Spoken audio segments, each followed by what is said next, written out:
ورحمة الله وبركاته. بسم الله الرحمن الرحيم.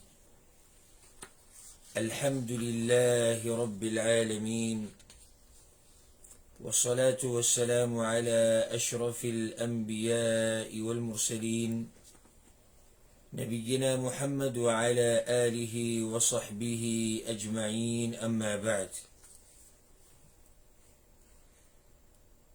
دنیا ته زمونږ د راتګ مقصد هغه د الله سبحانه وتعالى بندگی کول دي. وما خلقت الجن والانس الا ليعبدون. الله ایمانی دی پیدا کړي پیریان او انسانان مگر د خپل بندګۍ لپاره. نو دنیا ته راتلو مقصد هغه د الله سبحانه وتعالى بندگی کول دي، الله راضي کول دي،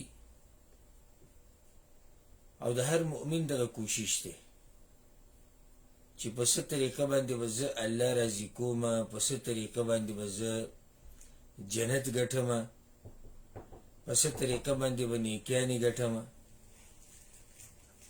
دغه جدا مسله ده چې بیا اعمال د دې ټولو خلکو یو شان نه دي.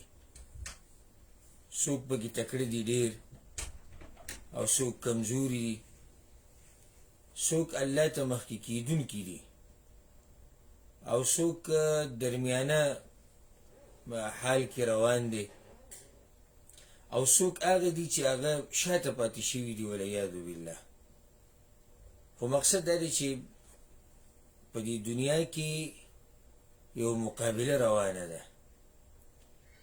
نو دنیا چې ده میدان فسیح للتنافس في الخيرات والطاعات.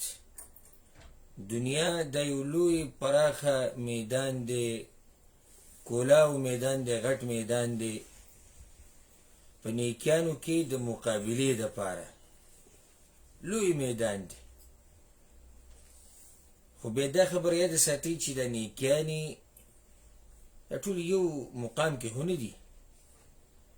نیکیانې دا ټول یو مقام کې خو نه دي چې دا ټولې نیکیانې دي یو شانې. نه نه، نیکیانې دا په ثواب کې، په درجه کې، په مقام کې دا د یو بل نه جدا دي، تفاوت لري په یو بل باندې. د زمانې د لاسه، د زی د لاسه کله لري. لکه اوس زمانې ته وګوره. اوس د رمضان میاشت ده، د رمضان میاشت ده، یو سړی د رمضان په میاشت کې عبادت کوي. نو د رمضان د میاشت د زمانه چې ده، د وخت چې ده، دا برکتي دی. دې له الله یو مقام ورکړی دغه وخت له. نو دا بیا د دې نورو نه زیات اجر لري او زور پکې د دې نورو نیکیانو نه زیات وي. دغه شان که زی ته وګورو نو مکې مکرمې ته وګوره، حرم ته، مدینې ته وګوره، هلته نیکیانې کول هغه په نسبت د نورو ځایونو نه ډېر زور لري او ډېر زیات دي. اگر که موږ د هغې دغه نشو بیانولی چې بی دومره نیکیانې میلاویږي په یو نیکۍ سره او دومره اجر میلاویږي، نه. لکه څنګه چې د لمونځونو مبارک کې راغلي چې یو مونځ په 1 لاک دی، یو مونځ په 1000 دی. د نیکیانو مبارک کې موږ دا خبره، عام نور نیکیانو مبارک کې موږ دا خبره نشو کولی، ځکه دې دپاره دلیل پکار دی او دې دپاره یو ټوس برهان او سلطان پکار دی چې سړي سره دلیل وي چې تا سره څه دلیل دی په دې خبره باندې. دلیل خو نشته چې موږ داسې ووایو چې چا یو روجه ونیوه، د لکه 1000 روجې ونیوې، او چا 1 روپۍ صدقه کړه، لکه دی چې 1 لاک روپۍ صدقه کړه. داسې موږ نشو ویلی. ها، خو دا خبره ده، دې کې شک نشته چې هلته د نیکیانو زور دا په نورو ځایونو کې د نیکیانو کولو نه زیات دی. دې کې شک نشته. دا شان کله نه کله د نیکیانو کې داسې نیکیانې چې نورو له فایده پکې ورکوي، او بعض نیکیانې داسې دي چې هغه صرف د انسان سره تعلق ساتي. دا څوک چې کوي دله صرف فایده ورکوي. او کله داسې نیکیانې چې یو سړی وکړي نو نورو ته به کوم فایده اوړي. نو دغه شان په دې نیکۍ کې بیا زور ډېر الغرض مقصد زما د خبرې دا و چې نیکیانې ټول یو شان نه دي. د نیک اعمال د ټول په یو درجه کې نه دي. بعض هغه نیکیانې دي، هغه اعمال دي چې په هغې باندې الله ډېرې نیکیانې ورکوي، بعض هغه دي چې هغې باندې نیکیانې د دغې په نسبت لږې میلاویږي. نو دغه شان بعض اعمال هغه دي او بعض نیکیانې هغه دي چې ته به په قبر کې مړ پروت وي بیا هم تاته اجر میلاویږي. بعض نیک اعمال هغه دي چې ته به په قبر کې مړ پروت وي، د خاورو لاندې به پروت وي او تاته به اجر میلاویږي. دا زما مقصد و د نیکیانو مبارک، چې ټولې نیکیانې د یو شان دي. بعض نیکیانې داسې دي، نیک عمل یادوم، یو سړی د نیک عمل وکړو مړ شو، بس خبره ختمه شو. هغه عمل چې څه دته اجر میلاوېدو هغه ورته په دنیا کې میلاو شو، د مرګ نه بعد بیا څه نشته. او بعض نیک اعمال هغه دي چې ته به په قبر کې پروت یې او تا پسې بیا میټر سټارټ او په تا پسې به بیا هم د اعمالو هغه اجر هغه تا پسې در روان. ټول خلک لګیا دي، بس د الله سره یو تجارت روان دی او مؤمن له پکار دی چې الله سره په دې تجارت کې دلچسپي ساتي او چې څومره محنت کولی شي، څومره کوشش کولی شي چې هغه وکړي او د ځان دپاره د هغه نیکیانې او هغه نیک اعمال غوره کړي چې زیات نه زیاته فایده پکې. نو څومره چې د ده نیکیانې ډېرېږي دومره د درجې اوچتېږي، دومره د الله ته نږدې کېږي. یو حدیث کې راځي، په صحیح مسلم کې دا حدیث شته او ښه معروف حدیث ته پیغمبر صلی الله علیه وسلم وی کل الناس یغدو فبائع نفسه فمعتقها او موبقها. سهار چې راټول خلک راپاسي کنه نو خپل نفس خرڅوي. څوک یې داسې کي چې خرڅې کي په دنیا باندې، هغه دنیا واخلي، نیکیانې پرېږدي، دین پرېږدي، نه خپل نفس تباه کړي.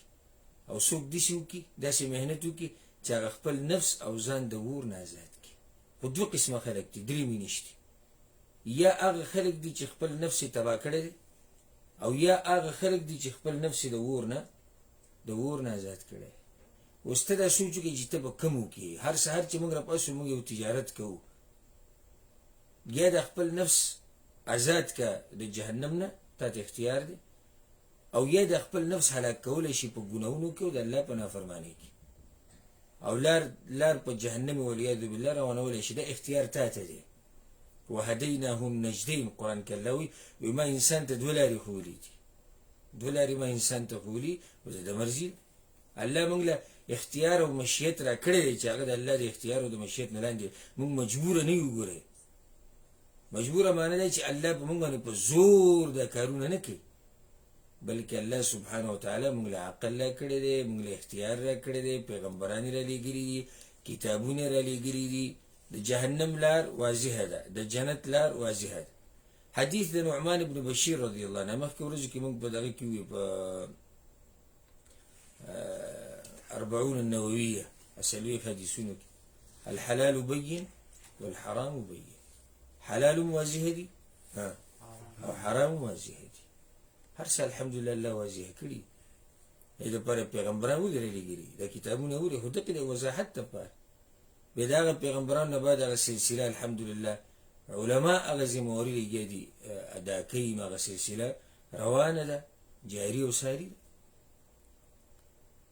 نو اختیار، مقصد زما د خبرې دا و چې اختیار تا ته دی چې ته هر څه کې د خپل نفس که هلاکې او که د خپل نفس د جهنم نه ازادې. لکه څنګه چې موږ دا وایو، ګوره که دنیا کې ما ډوډۍ ونه خوړه او ما دنیا ونه ګټله او ما رزق ونه ګټو او ما مزدوري ونه کړه او ما په دنیا پسې منډې ونه وړه، زه به مړ شم. دا دقه سوچ دی او دقه یو منډه ده.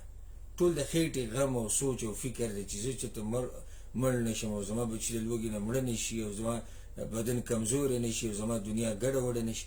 دقه شان سوچ د دین په کار دی چې کله تا دا نیکیانې پرېښودې، تا دا دینداري پرېښوده، تا دا نیک عمل پرېښودو، نو ستا غار سلام ختم شو. خسر الدنیا والآخر.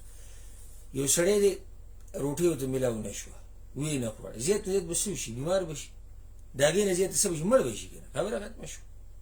خو چې یو سړي دین پرېښودو که نه، د هر څه لاړو تباه برباد شو او د ملا تیرې مات شو. دنیا یې وبایلله، آخرت یې وبایل. زمونږ د نننی بیان چې دی او نصیحت ملګرو ته دا په دې عنوان باندې دی چې هغه کم اعمال دي، هغه کم نیک اعمال دي چې د مرګ نه بعد هم د هغې اجر جاري دی. په دې باندې به مختصر خبره کوو انشاءالله. که ته دا غواړې چې تلې د نیکیانو ستا درنې شي، که ته دا غواړې چې ته په قبر کې پروت او په تا پسې اجر رواني، که ته دا غواړې چې ته په قبر کې پروت او د دې اعمالو د هغه اجرونو د لاسه ستا قبر رڼی، نو بیا دا اعمال یاد ساته، دا کوم چې موږ په دې درس کې او په دې بیان کې به بیانو انشاءالله. حدیث ابو هريره رضی الله عنه تاسو ته به یادي او څو پیرې موږ هم بیان کړی، د علماء بیانې په مخه مشهور حدیث ته په صحیح مسلم کې په نورو کتابونو کې هم راغلی: اذا مات الانسان انقطع عمله الا من ثلاث. کله چې انسان مړ شي نو عمل یې څه شي؟ عمل یې ودرېد. ځکه چې مړ شو نو دی څه عمل کوي؟ هېڅ هم نشي کولی، سلسله ختمه شو. عمل خو ته هله کوو چې ستا په بدن کې ساه وه، ستا په بدن کې روح و، خو چې کله د دنیا نه لاړې نو عمل ستا هغه ختم شو او بند شو. الا من ثلاث، سوای وي د درې خبرو نه چې دا جاري او ساري دی. هغه درې څه دي؟ تشریح به یې کوو وروسته، وضاحت خو دلته صرف چې د حدیث وایو. صدقة جاریه، هغه صدقه چې هغه روانه صدقه وي، خلک ترې فایده اخلي، دې ته صدقه جاریه وایي. دویم او علم ينتفع به، یا داسې علم یا داسې علم چې هغې نه خلکو ته فایده میلاویږي. دریم او ولد صالح یدعو له، یا نیک عمله بچې چې د دې پلار دپاره د دې مور دپاره دعاګانې غواړي. دا هغه اعمال دي چې ته په قبر کې پروت یې، تا ته به اجر در روان. دا هغه خبرې دي. لکه اوس ګورې یو حدیث دی امام طبراني راوړی او شیخ الباني ورته حسن ویلی دی. دا حدیث به ډېر ملګري اول پرې راوړي: 4 من عمل الاحیاء. پیغمبر صلی الله علیه وسلم وی څلور کارونه د ژوندو داسې دي چې دوی مړه شي بیا ورته هم اجر رواني. څو کارونه دی حدیث کې؟ څلور کارونه داسې دي چې دا انسانان مړه شي، څوک چې کوي او چا چې کړي، چې دی مړ شي هم اجر ورته رواني. اولنی پکې ذکر کړی دی: رجل ترك عقبا صالحا يدعو له، چې شاته یې داسې وارث پرېښودی نیک عمله چې هغه د ده لپاره دعاګانې غواړي. یبلغه دعاؤه، دعاګانې الله ته رارسوي، د هغې د لاسه د ده هغه نیکیانې ډېرېږي، درجې بلندېږي. دویم ذکر کړی دی: ورجل تصدق بصدقة جاریه من بعده. یو سړی د صدقې وکړه خو صدقه جاریه یې ورکړه. صدقه جاریه او په عامه صدقې کې څه فرق دی؟ همیشوالی پکې روانې. لکه یو سړی دی غریب له روټۍ ورکړه، دا یو ټایم دغه دی. صدقه جاریه یو سړي چې چلو کو لکه کوی یې وویستو، یو سړی لاره یې جوړه کړه، یو سړی د جومات یې جوړ کړو، او یو سړی د مکتبه یې جوړه کړه د کتابونو چې خلک راځي دې نه فایده اخلي، او بیا داسې پسې ده. نو د حدیث کې دویم دا دی: ورجل،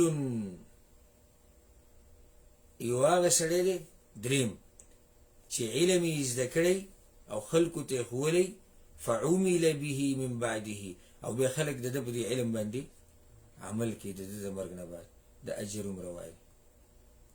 فله اجر من عمل به، د ده په دې علم باندې چې څوک هم عمل کوي د هغې اجر به ده ته میلاوي، من غیر ان ينقص من عمله شیئا. د ده به هېڅ کمی نه، د ده په عمل کې به هېڅ کمی نه راځي. د ده هغه اجر د چې کوم عمل کړی دی هغه به ده ته پوره میلاویږي، خو د ده نه علاوه چې څوک هم په دې علم باندې عمل کوي د ده نیکیانې به ډکېږي، د ده نیکیانو تلې هغه به ډکېږي. څلورم په دې حدیث کې دا ذکر دی: ورجل مات مرابطا، او یو سړی چې د الله په لار کې په جهاد کې مړ شي، په جهاد کې مړ شي، پیغمبر صلی الله علیه وسلم ینمو له عمله الى یوم الحساب، د ده د عمل د نیکیانې ډېرېږي د کوم وخته پورې؟ الى یوم الحساب، پیغمبر صلی الله علیه وسلم د قیامت پورې د اعمال ډیری. نو د حدیث کې څو کسان شو؟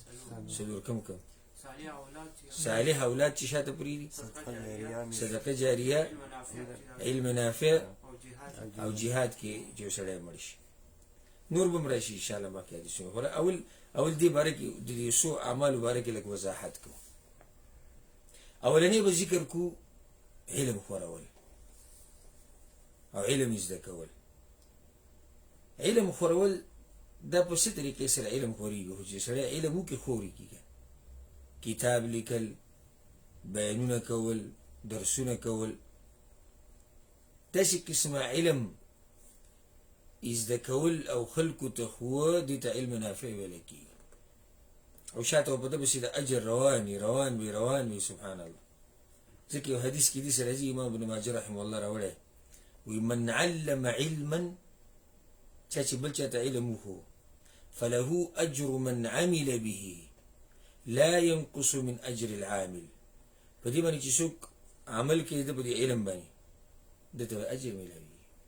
سوال دې په قبر کې پروت دی، اجر به ورته ملوي. سبحان الله. تاسو دې درسونه کې ناسي ګوره، موږ بار دا خبره کو، پلاني امام دا و، امام بخاري دا و، شیخ الاسلام دا و، امام احمد بن حنبل دا و، امام ابن رجب دا و، ابن حجر دا و، نووي دا و، او دا نمونه په مخه غسته کی. او دغه سړي په صحیح معنو سره سړي هغه ټول د خاورو لاندې پراته دي. خو د علم هغه سلسله هغه جاري ده. مکتبې د ته ورننوځي، په سوونو، په زرګاو، په لکاو کتابونه به ویني، اکثر هغه مړه پراته په خاورو کې. هغه علم شاته پاتې شو، تذکره شاته پاتې شو. په علم سره انسان ګوره صحیح حقیقي ژوند تیری. دې که مړ شي خو د خلکو په زړونو کې ژوند دی، د خلکو په ژبه باندې ژوند دی. او هغه سړی چې صرف دنیا ده، دې په دې خلکو کې ژوند دی او یې څه مړی نه څوک یادوي، نه څوک دا دپاره دعاګانې غواړي، هېڅ هم نشته. او چې کله چې ژوندی دی مړلی، نو چې مړ شو نو څوک به یې یاد کړي. بیا د حدیث کې پیغمبر صلی الله علیه وسلم یو دغه ذکر کړی دی چې او علم ينتفع به، علم ينتفع، هغه علم چې د هغې نه فایده اخیستل کېږي. حتی بعض علما دا وایي دلته مراد شرعي علم دی. شرعي علم یعنې د دیني علم. خو تحقیقي قول دا دی چې دنیوي علم هم دې کې دننه راتلی شي. سړی وایي دنیوي علم څنګه؟ دنیوي علم باندې خلک پیسې ګټي، نو دې کې څنګه دنیوي علم دننه؟ هغه دې سره راتلی شي. لکه اوس یو ډاکټر دی، ډاکټري کړې ده، او دې بیا دا ډاکټري نورو مسلمانانو ته ښیي د دې لپاره چې امت له فایده ورکړي. لکه یا یې فری ښیي یا پکې ډسکاونټ یې ولګوي، او کوشش کوي چې د مسلمانانو په څه طریقه باندې په طب کې، په ډاکټري کې مخکې لاړ شي چې امت ته فایده ورسي. دغه شان انجینیر شو، دغه شان ساینسدان شو. نو زموږ انشاءالله د الله نه امید دی چې د دې به ورته اجر ملاوي، چې په دې نیت یې وکړي، چې زه دا علم کومه دنیوي، اگر که دنیوي علم دی، دا زه دې دپاره کومه چې بیا خلکو ته وښیم او خلک امت له فایده ورکړي او مسلمانان مخکې لاړ شي، او خدمت پکې وشي د اسلام، او خدمت پکې وشي د مسلمانانو. نو الله به له په دې اجر ورکړي انشاءالله.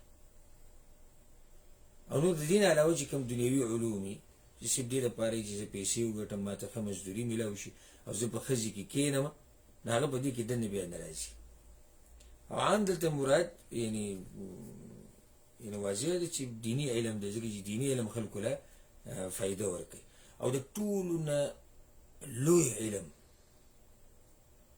چې ته شاته پرېږدي او هغه تاله بیا په قبر کې هم د هغې اجر درکوي، هغه د امت ته، د امت دې بچو ته، دې مسلمانانو ته د قرآن علم زده کول. شروع دغه ځینه کېږي، ولې د قرآن رامخکې شي؟ قرآن ولې رامخکې شي؟ علم خو شرعي علم ټول دی، قرآن پکې ولې درجه اوچته ده؟ ځکه چې قرآن یې زده کړی هغې باندې نه، قرآن درجه ولې اوچته ده؟ واضح د الله کلام دی. او موږ څو پیرې دا خبره کوي، ته دې علم ته ګوري چې د څه مقام دی، نو دې ته وګوري چې د علم د څه په باره کې خبره کوي.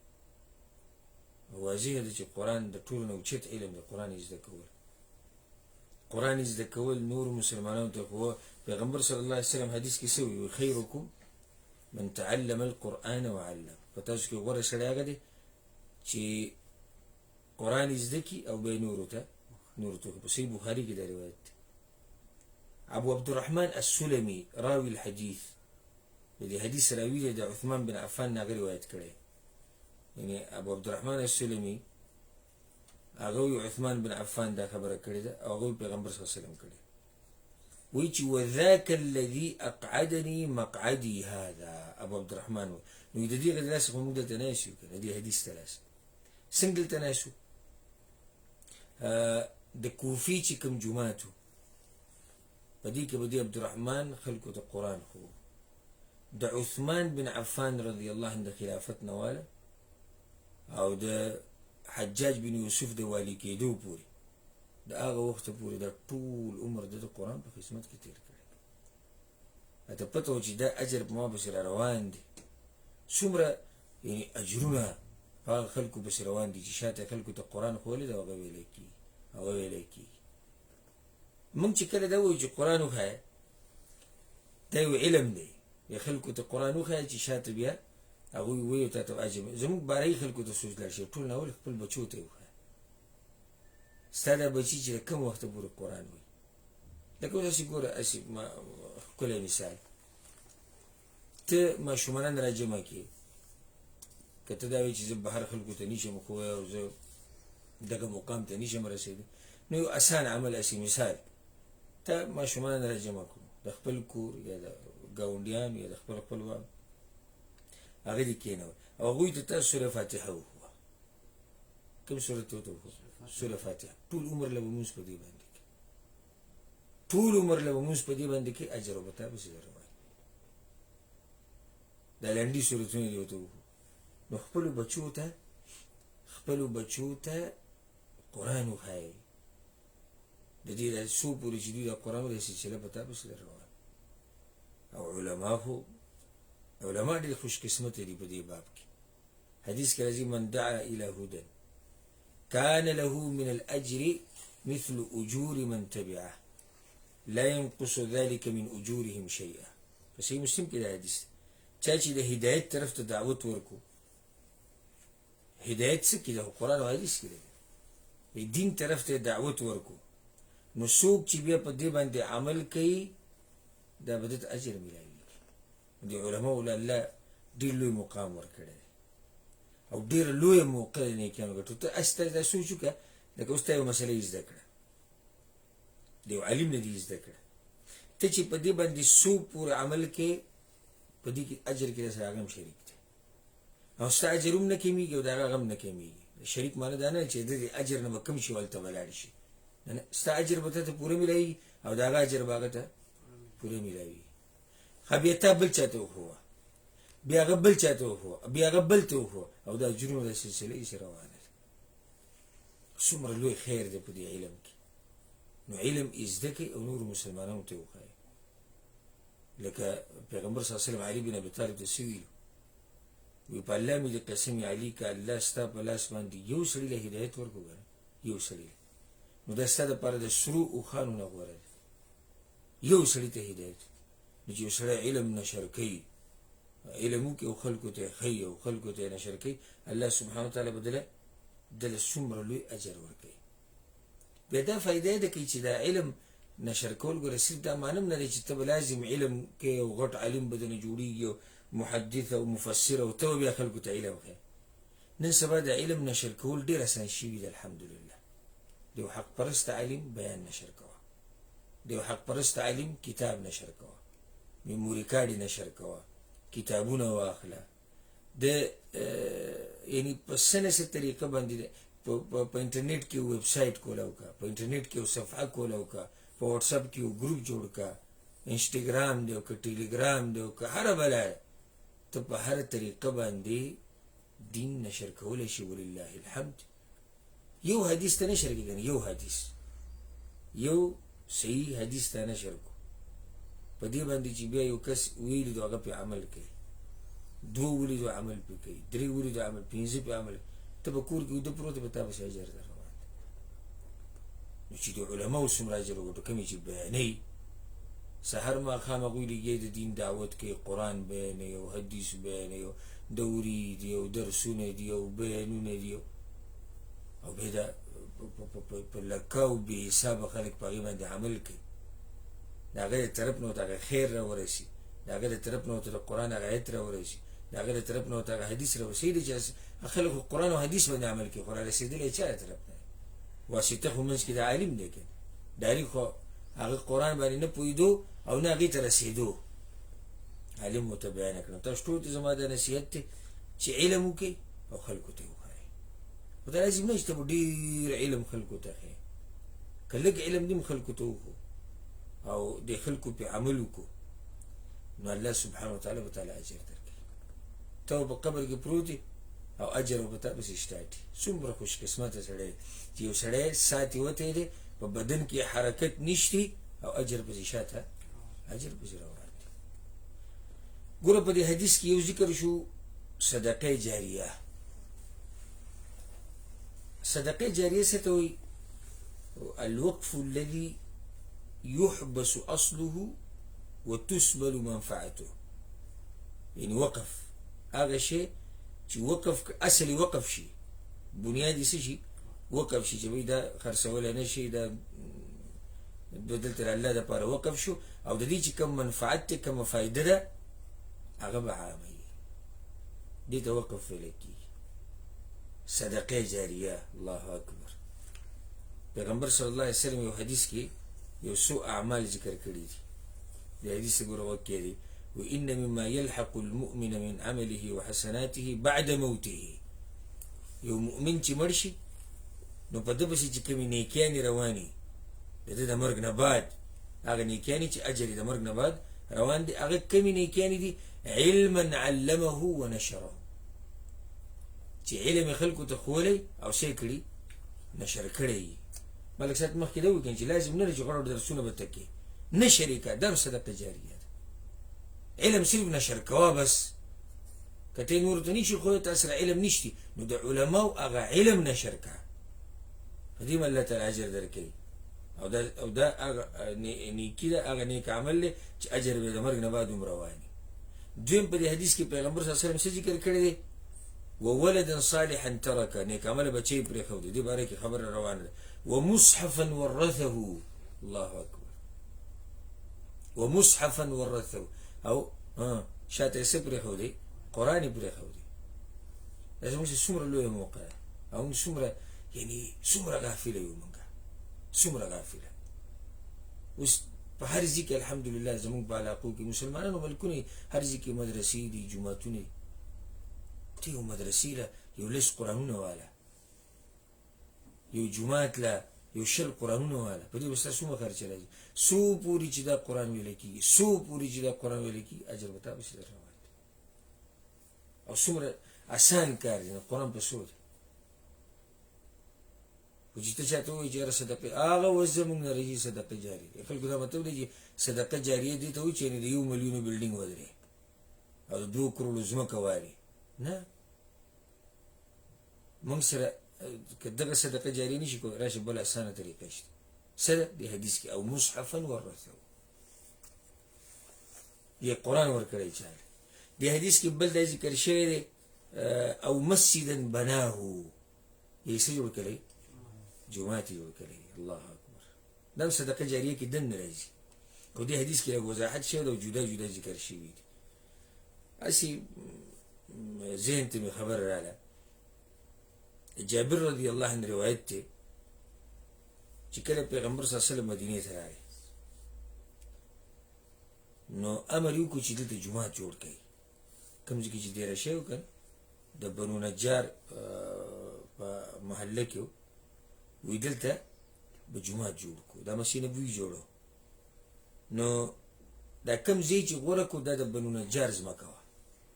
بنو نجار چې کوم معروف خاندان و په انصارو کې، دا د هغوی ځمکه وه. نو پیغمبر صلی الله علیه وسلم هغوی ته وایي یا بني النجار، ای بنو نجار خاندانه، ثامنوني بحائطكم هذا، دا ستاسو دا ځمکه چې ما ته دې ریټ ووایي، ما ته دې خپلې ځمکې ریټ ووایي. هغوی وایي والله لا نطلب ثمنه الا الى الله. د دې ریټ موږ د الله نه غواړو، د دې اجر موږ د الله نه غواړو. متفق علیه حدیث.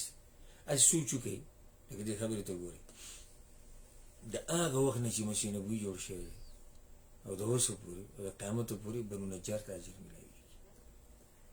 داسې نیکیانې پکار دي. په مسیح نبوي کې په لکو خلک لمونځونه کوي او په مخه ودرېده پکې نشته.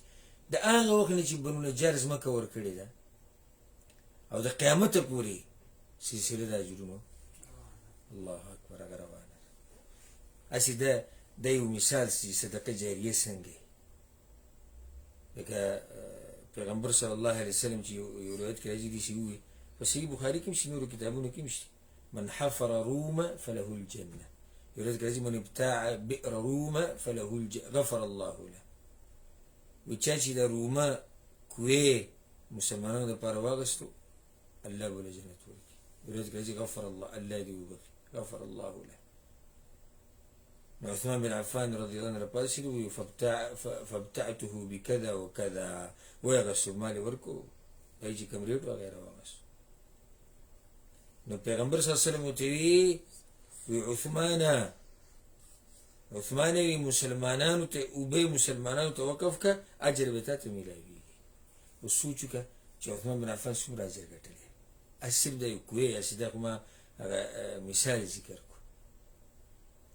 نو دې حدیث کې دی او مسجدن بناه، یې جمعه جوړ کړي. او جمعه جوړول ګر لازم ده نه ده چې یې بعضو خلکو مطلب دی چې جمعه جوړول دی چې زه به د بنیاد نه جمعه ودروم. نه، جمعه جوړ کړي سمانه شو دی صحیح سبق ورکړه.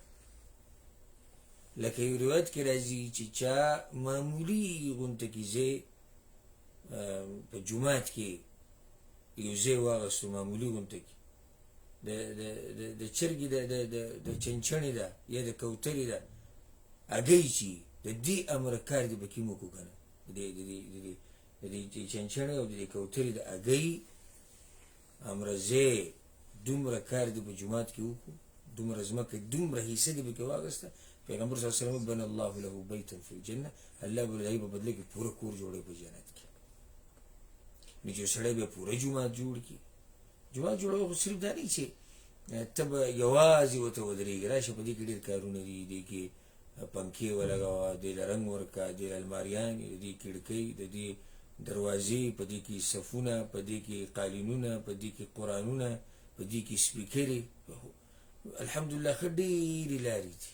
نو څومره چې ستا وشي هغه پکې وکړه، څومره چې ستا وشي هغه پکې وکړه. لکه بعض جوماتونه علما لیدلي زموږ په ملکونو کې دا جومات یې په صفونو تقسیم کړی یا په مصلا باندې په جانماز لکه وی دې جومات کې دومره کسان ودرېدي، څو مثال کې 200 کسان، نو 200 جانماز شو. یو جانماز یو په 50,000 روپۍ دی یا په 1,00,000 روپۍ دی یا په کم او زیات باندې، او ته پکې یو ځای والي بس په دې ځواني چې څومره منځونه کېږي تا ته به اجر ملایوي. ولا زموږ غفلت ته ځم چې الله دا نیکیانې ګټل دومره اسانې کړي دي او موږ نشو ګټلی. او دا ګوره هغه عامې نیکیانې نه دي، دا کومې وي دي چې ته به مړ پروت یې او اجر به تا ته درروایي. په دې حدیث کې پیغمبر صلی الله علیه وسلم څه وایي؟ او بیتا لابن السبیل بناه، او یې د مسافرو لپاره یو کور جوړ کړی چې دلته دمه کوي. او نهرا اجراه، او یې یو ولویستي. او صدقة اخرجها من ماله في صحته وحياته يلحقه من بعد موته، او کله چې دې ژوندیو صحت برابرو او د الله لپاره صدقه ورکړه دې اجر به ورته ملایوي. دا حدیث امام ابن ماجه راوړی. دا حدیث خو منځ کې راغی او موږ خبره د علم وکړه، بیا هم د صدقه جاریه وکړه، په هغې باندې وضاحت وشو. دې حدیث کې یو دا مو چې چا کوې وویستو د چا دپاره، او نهرا اجراه، او نهرا اجراه یې وله روانه کړي، وله یې روانه کړه، یې کوې وویستو دې اجر به ورته ملاویږي. حدیث کې راځي پیغمبر صلی الله علیه وسلم وایي ایما مسلم سقى مسلما على ظمأ سقاه الله من الرحيق المختوم. هر مسلمان چې راولګېدو او یو مسلمان له اوبه ورکړي هغه تږی او ده له اوبه ورکړي الله سبحانه وتعالی به د جنت د اوبو نه اوبه ورکړي. دا شان په دې حدیثونو کې د نیک عمله بچي تذکره وشوه. نیک عمله بچي په دې هر حدیث کې ذکر شو. درې وانو کې ما چې کوم اولنې انقطع عمله الا من ثلاث، نو بیت یوسو او ولد صالح يدعو له، نیک عمله بچي. هغه دویم حدیث چې ما کوم ذکر کو، رجل ترك عقبا صالحا يدعو له. دا دریم چې ما کوم ذکر کو بیت سړي وولدا صالحا ترکه، نیک عمله بچي. خپل بچو ته دین وښایي، خپل بچي د الله په دین باندې پوهه کوي، په قرآن پوهه کوي، په حدیث پوهه کوي، د الله د دین ورته وښایي. ته به په قبر کې پروت اجر به تا ته در روایي.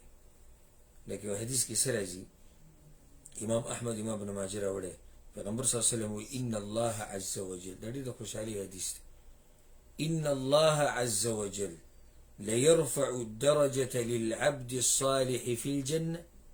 الله سبحانه وتعالى بده يونيك سړي درجې په جنت کې ډېرې اوچتې کړي. فيقول يا ربي أنى لي هذه، وده وایي چې الله د ما د کوم ځای نه دا درجې وګټلې، زما دومره نیکیانې خو نه وي، دومره ښه اعمال خو ما نه دي کړي، دا د کوم ځای نه رالو. پیغمبر صلی الله علیه وسلم وایي ورته وویلی شي چې باستغفار ولدک لک، ستا هغه بچو ستا دپاره بخاني غوښتې، د هغې د لاسه الله ستا درجې اوچتې کړي. که زه او ته او موږ دا غواړو چې زموږ درجې دې اوچتې شي په جنتونو کې، او د مرګ نه بعد دین په موږ پسې د اجرونه را رواني، نو خپل بچي دینداره کوي، ماحول ورته دیني جوړ کوي، مدرسو ته یې لېږئ، قرآن ورته ښایي، حدیث ورته ښایي، بنیادي خبره عقیده ورته وښایي، الله څوک دی، پیغمبر څوک دی، قرآن کې څه دي، د حدیث کې څه دي، دا خبرې ورته وښایي. دا بچي دا به چې لوی شي په دنیا کې دله هم فایده در کوي او په آخرت کې هم فایده ده.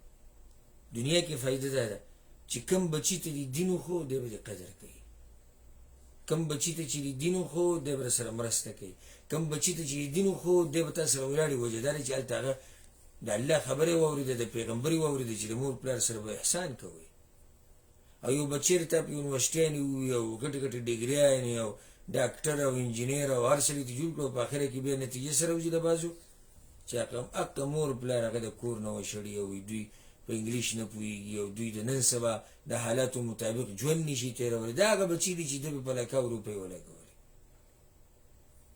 ما پسې یو کس راغلی و، مخکینۍ خبره ده، یو کال تقریبا کېږي، او بس غریب جو په سترګو کې اوښکې راغلې او دعاګانې کوه او بچي راته دا ووایي او دغه وایي ما په ډاکټري وکړه، ډاکټري مې په دې خپل بچي باندې وکړه او څه د پاسه شپېته لکه روپۍ زما نه په دې هر څه لګېدلي چې ده نه ډاکټر جوړ شي. وایي بله ورځ ورته ما په ټلیفون باندې نصیحت وکړو، وایي ما ته وایي چې پلاره ستا خپل ژوند دی، زما خپل ژوند دی، ته زما په ژوند کې څه لګوتې وایي. نو ما ته بیا غریب په سترګو وکړه، وایي دعاګانې ورته کوه، خفه یم او اوس سره خفه کېږي. تا هغه بچي ته الله نه وښویلی، تا هغه بچي ته پیغمبر نه ډاکټر ته جوړ کړه، خو دغه خو ته وښایه که نه. موږ ګورې د دنیوي علومو خلاف نه یو، بلکې موږ خو الحمدلله خپلو درسونو کې دا وایو چې دنیوي علمونه وکړي چې د امت مخکې لاړ شي، خو دا وایو چې د هغې نه مخکې ورته قرآن او حدیث او دین دا ورته وښایه. بنیاد ولې مضبوط کېده، که بیا ته ډاکټر جوړې، که بیا ته انجینیر جوړې، که هر څه جوړې، دی به نه ګډوډ کېږي. ولې دا وجه دا ده چې بنیاد یې څه دی، بنیاد مضبوط دی. نو چې ته ور واچې دنیوي علومو ته بیا یې را برابرې، نو هغه ډېر په مشکله کې کېږي، الا من رحمه الله، مګر دا چې الله پرې رحم وکړي جدا خبره ده.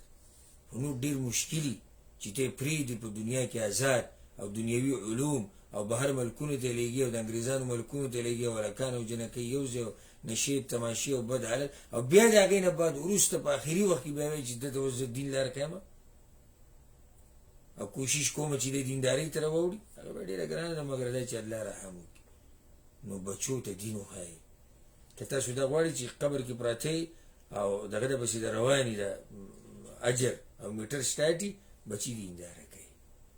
دغه شان په دې حدیث کې دا ذکر شو چې په دې حدیث کې ذکر شو چې یو سړی د الله په لار کې مړ شي څوکۍ کوله په مورچه باندې و د الله په لار کې دی مړ شو ینمو له عمله الى يوم الحساب پیغمبر صلی الله علیه وسلم ویل د عمل د قیامت پورې ډیریږي عمل څنګه ډیریږي او اجر ډیریږي یو حدیث ته امام ابو داود رحمه الله راوړی دی امام ترمذی راوړی دی پیغمبر صلی الله علیه وسلم كل الميت يختم على عمله الا المرابط پیغمبر صلی الله علیه وسلم هر مسلمان چې مړ شي کنه نو عمل یې شي ختم شي بند شي سوای د مجاهد نه لله په لار کې فانه ينمو له عمله الى يوم القيامه د قیامت پورې د اعمال هغه اجر هغه سلسله هغه نو دري هغه روانه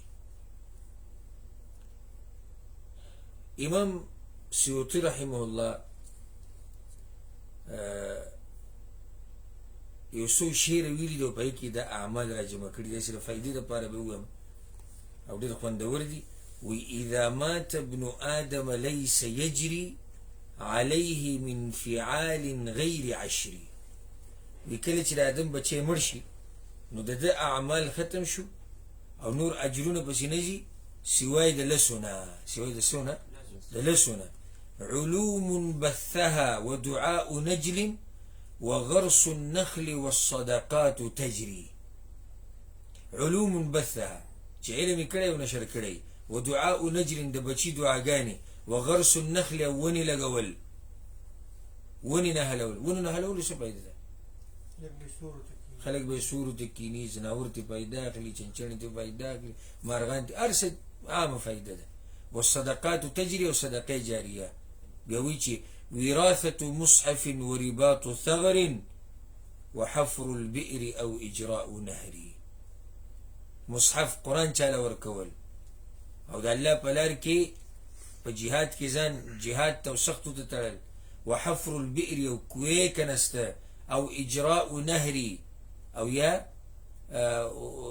ولروانول بيوي چې وبيت للغريب بناه يأوي إليه أو بناء محل ذكري او یا ناشنا مسافر له کور جوړول چې دوی به شپه تیرې دوی به دمه کوي او بناء محل ذکری یا د الله د یادولو ځای جوړول الله یادولو ځای کوم جمعات جوړول به وی چې وتعلیم لقرآن کریم فخذها من احاديث بحصري او دا شان قرآن ذکول او خلقو ته هو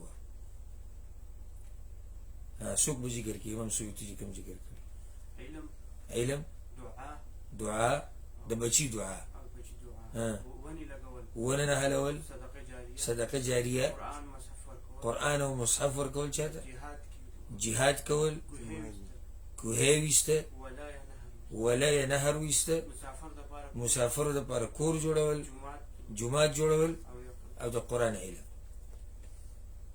دا امام سیوطی رحمه الله سو اشعارو کې د ذکر کړي الغرض او مقصدی خبره په اخره کې بداو کو چې د نیکیانو د ګټلو لارې ډېرې دي الحمدلله او زما په دې باندې یو څو بیانونه دي هغه به لازم واورئ د نیکیانو د ګټلو لارې ما ته ښکاري چې دوه بیان دي که درې دي هغه به وګورئ لازم به واورئ نیکیانو د ګټلو لارې الحمدلله الله موږ ته دا لار پراخه کړې ده او نیکیان یې موږ ګټلی شو کوتاهي ټوله زموږ د قیامت پورې چې موږ الله ته مخامخ شو موږ سره نیکیانې نه وي کنه فلا يلومن الا نفسه دغه سړی دې صرف ځان ملامته کړي بس ځکه چې موږ څه نشو ویلی چې الله تعالی لارې په موږ تنګې کړې وي نه اوس موږ څومره اعمال ذکر کړو دا کوم چې موږ ذکر کړو دا ګورې هغه اعمال دی چې اجر یې څه دی اجر جاري دی داسې چې نیکیانې شماریا خو بیا بې شماره دي نیک اعمال او مقصد زما صرف دا په دې بیان کې چې زه د خپلو رونو ته او خویندو ته هغه اعمال وښیم چې سبا له دوی قبر کې پراته او اجر پسې روان دي د دې لپاره بس زما مقصد په دې بیان کې همدغه الله سبحانه وتعالی دې موږ له طاقت او کوشش راکړي د دې اعمالو د کولو او الله سبحانه وتعالی زموږ نیک اعمال زموږ نه قبول کړي او ان شاء الله د درسونو چې کومه سلسله ده هغه به د نن جاري او ساري باذن الله الله سبحانه وتعالی دې موږ ټولو ته علم نافع نصیب کړي او بیا دې الله موږ له د هغه علم د خورولو توفیق راکړي. هذا والله اعلم وصلى الله وسلم على نبينا محمد وعلى آله وصحبه أجمعين.